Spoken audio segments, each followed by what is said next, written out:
लंबा काम किया है और आज की तारीख में आपके नेतृत्व में एक बड़ा किसान मोर्चा का आकार ले चुका है। उत्तर प्रदेश और देश की सीमाओं को छू रहा है। राष्ट्रीय किसान संगठन मोर्चा के आप कार्याध्यक्ष भी हैं।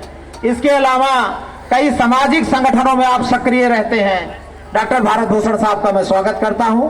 आइए डॉक्टर साहब।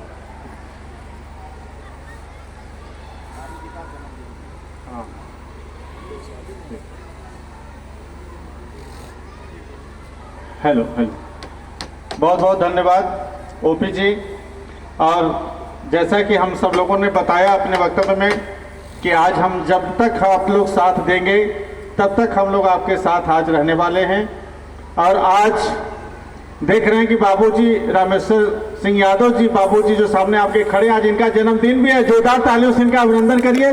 देखिए रामचंद्र बाबूजी का आज जन्मदिन भी है और आज जन्मदिन के अवसर पर तमाम इनको बधाइयां भी आ रही हैं, लोग शुभकामना भी दे रहे हैं, अंग वस्त्रम से सम्मान भी हो रहा है लगातार जो है। और आप जन्मदिन के दिन और आज ये कार्यक्रम प्रयाग का विद्यालय का जिसका वार्षिकोत्सव आज हम मनाने जा रहे हैं, प्रयाग पब्लिक स्कूल का, तो ये बड़े सौभाग्य की बात है कि इस उम्र में भी इतने ये सक्रिय हैं कि लगता नहीं कि इनकी उम्र का अंदाजा लगाया जा सकता है इनकी सक्रियता की वजह से। और हम लोग जब से आए तब से देख रहे हैं कि आप सक्रिय हैं, तो आप समझिए कि इतनी उम्र में जब इतनी ऊर्जा है तो कहीं न कहीं विद्यालय परिवार के बच्चों के लिए आप कितना प्रेरणा का काम करते होंगे इसका अंदाजा लगाया जा सकता है। और आज इन्हीं की तपस्या का ये फल है कि आज प्रयाग पब्लिक स्कूल का जो ये स्वरूप वर्तमान समय में आप देख पा रहे हैं, ये आप ही की तपस्या का फल है। और वो कहते हैं ना कि जब इंसान अपने जीवन के संघर्षों से क्रमशः गुजरते हुए जब जीवन की ऊंचाइयों को धीरे धीरे छूता है और सीढ़ियां चढ़ करके जब वो मंजिल जाता है, जब सीढ़ियां ढांकने की आदत जिसकी नहीं होती, तो वो मंजिल जब मिलती है तो वो सफलता वो अस्थायी नहीं बल्कि वो अस्थायी होती है और वो पीढ़ियों दर पीढ़ियों तक चिराग रोशन किए रहती है अपने कुल का। तो इस तरीके से तपस्या से जो अर्जित चीजें होती हैं इसका फल इसी प्रकार से प्राप्त होता है। विद्यालय खोलना और विद्यालय चलाना और विद्यालय को विद्यालय के तरीके से चलाना, ये तीनों में बड़ा फर्क है। जैसे आकाश पाताल और धरती में फर्क होता है, जिस तरीके से सुबह दोपहर शाम में फर्क होता है, उसी तरीके से विद्यालय खोलना और विद्यालय चलाना और विद्यालय को विद्यालय के तरीके से चलाने में फर्क होता है। जिस विद्यालय के अंदर, जिस परिसर के अंदर वहाँ के अध्यापकगण, वहाँ के प्रधानाचार्य, वहाँ के मैनेजमेंट, वहाँ के छात्र, वहाँ के अभिभावक जब अपने बच्चे के संपूर्ण व्यक्तित्व के विकास के लिए, उसकी संपूर्ण पर्सनालिटी के डेवलपमेंट के लिए जब हम शिक्षा ग्रहण कराने का भाव रखते हैं, तब जाकर के ये महासंयोग बनता है, महासंगम बनता है। जब हम एक सुदृढ़ और सुसंकल्पित बच्चे का, सुसंस्कृत बच्चे का हम देश के भविष्य में योगदान देने के लिए उसको खड़ा कर पाते हैं, ये एक सामूहिक प्रयास का नतीजा है। ये कोई आसान बात नहीं होती। और उसी तरीके से ये विद्यालय परिवार बच्चों के संपूर्ण विकास के लिए उनका व्यक्तित्व बहुमुखी हो और वो चौमुखी कार्य कर सकें, इस तरीके से बच्चों का डेवलपमेंट इस विद्यालय में किया जाता है। इस वजह से आज प्रयाग पब्लिक स्कूल का नाम आसपास के जिलों तक बिखरा हुआ है। और मैं चाहता हूं कि ऐसे शिक्षण संस्थान के लिए, इस मंदिर के लिए, जहां बच्चे जो है प्रसाद ग्रहण करके संवैधानिक तरीके से अपना जीवन व्यतीत करते हैं इस देश में और नाम रोशन करते हैं राष्ट्र का और अपने कुल का और अपना, इस विद्यालय के लिए एक जोरदार तालियां आप सबकी तरफ से होनी चाहिए। अभिनंदन होना चाहिए इस मंदिर में जहां पर हम लोग बैठे हुए हैं। और आज दोस्तों हमारे बीच में बैनर पर देख पा रहे हैं कि जितने अतिथियों का नाम इधर दिया गया है, इधर हमारे विशिष्ट अतिथि, मुख्य अतिथिगण हैं। सब लोगों का आगमन क्रमशः अब थोड़ी देर में होगा, आधे एक घंटे के अंदर हमारे जो विशिष्ट अतिथि, मुख्य अतिथि हैं, उन लोगों का आना क्रमशः अब शुरू हो जाएगा। और विद्यालय में आप जानते हैं कि चूंकि वार्षिकोत्सव है तो बच्चों के बहुत सारे कार्यक्रम, सांस्कृतिक कार्यक्रम भी हैं, हम उसका भी रसास्वादन बीच बीच में करते रहेंगे। और एक परिवार की तरफ हम लोग बैठ करके इस पूरे कार्यक्रम को एंजॉय करेंगे, इस पूरे कार्यक्रम के दहलीज के साक्षी बनेंगे, ताकि आने वाले वक्त में हमारी स्मृतियां यहाँ के साथ जुड़ी रहें, वो सकारात्मक ऊर्जा के रूप में हमें भविष्य में और भी आत्मबल और आत्म ताकत देते रहें, ताकि इस तरीके के कार्य को करने वाले मनुष्यों को समाज में प्रेरणा मिले और लोग आगे आए शिक्षा जगत में बच्चों की सेवा करने के लिए। तो इस तरीके से ये यात्रा बहुमुखी रूप से विद्यालय परिवार की चल रही है। लेकिन दोस्तों आप जानते हैं कि हमारी आंखों के सामने जितनी भी चीजें यहाँ पर दिखाई दे रही हैं, चाहे हमारी आंख के सामने आपका टेबल पड़ा है, कुर्सी पड़ी है, माइक है, ये स्टेज है, चौकियां हैं, ये जितने भी सामान आपकी आंखों के सामने दिखाई दे रहे हैं, इन सामानों को बनाने वाला कोई न कोई इंसान है, किसी न किसी कारखाने में इसका निर्माण हुआ है।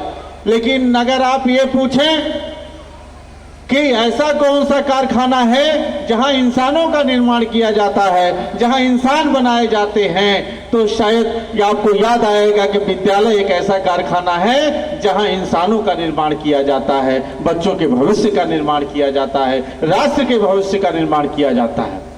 ये ऐसा कारखाना है, और ऐसा कारखाना चलाने वाला व्यक्ति किस सोच का हो सकता है, इसका अंदाजा लगा सकते हैं आप। क्योंकि बहुत समर्पण जब होता है कि हम देश के लिए, समाज के लिए, अपने आसपास के लोगों के लिए, आसपास के समाज के लिए, आसपास के बच्चों के लिए हम क्या ऐसा कार्य है जो कर सकते हैं। हम तो किसी चीज का उद्योग भी कर सकते थे, होटल भी खोल सकते थे, दुकान भी खोल सकते थे, लेकिन हम शिक्षा का मंदिर ही क्यों हमने खोला? क्योंकि इसमें भी पवित्रता का भाव छुपा हुआ है, क्योंकि हम बच्चों की सेवा करना चाहते हैं। केवल अपना लाभ नहीं, अपने लाभ के साथ साथ हम समाज को भी लाभ दे सकें। अगर ऐसा व्यापार भी हम करते हैं तो व्यापार करना जायज है।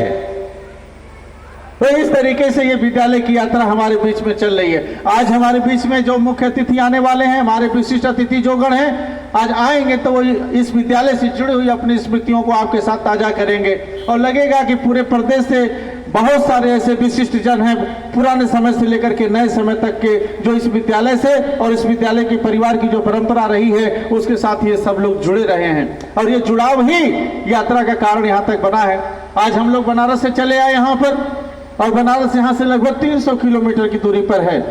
लेकिन इतनी दूरी से चल करके कोई छोटे मोटे काम के लिए नहीं जाता, कोई महत्वपूर्ण कार्य होता है, महत्वपूर्ण जुड़ाव होता है, महत्वपूर्ण भाव होता है, तब जाकर के हम 300-400 किलोमीटर की यात्रा किसी के लिए तय करते हैं। अभी देखिए केडी यादव जी संत कबीर नगर से चल करके चले आए, वो तो 300 से भी ज्यादा किलोमीटर है यहाँ से, शायद तो उतनी दूर से चल के चले आए। मतलब केवल यहाँ लखनऊ के लोग नहीं हैं, पूर्वांचल से, पश्चिमांचल से, प्रदेश के अन्य अन्य जिलों से लोग चल करके आए हैं यहाँ पर। ये बड़ी विशेष बात है, और इस वजह से आप समझ सकते हैं कि आज के कार्यक्रम की और इस विद्यालय की महत्ता लोगों के दिलों में, लोगों के हृदय में किस प्रकार से रची बसी हुई है, और इस प्रकार से हमें लेकर के आगे बढ़ना है।